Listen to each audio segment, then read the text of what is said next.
నమస్కారం మిత్రులారా, ఇదిగో మరో ఆసక్తికరమైన విక్రమార్కుడు బేతాళుడు కథ.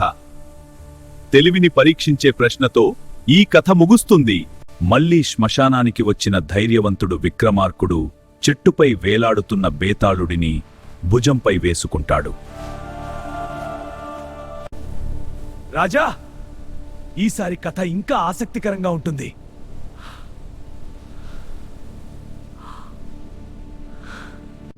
ఒక పట్టణంలో ముగ్గురు స్నేహితులు ఉండేవారు.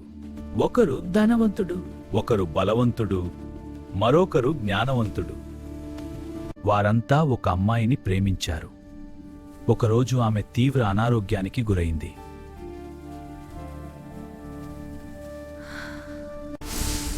ధనవంతుడు డబ్బు ఖర్చు పెట్టాడు. బలవంతుడు మందులు తెచ్చాడు. జ్ఞానవంతుడు సరైన వైద్యం చెప్పాడు. చివరకు ఆమె బ్రతికింది.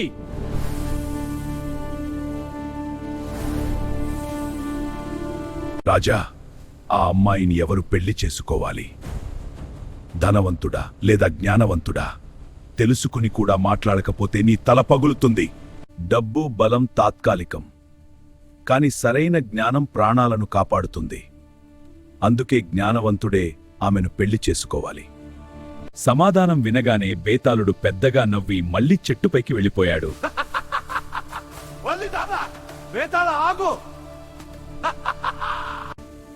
అలసిపోకుండా రాజా విక్రమార్కుడు మళ్లీ నడిచాడు.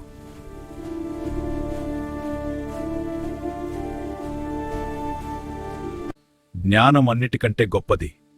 న్యాయం తెలిసినవాడు మౌనంగా ఉండలేడు. ప్లీజ్ మై ఛానల్ లైక్ చేయండి, షేర్ చేయండి, సబ్స్క్రైబ్ చేయడం మర్చిపోకండి.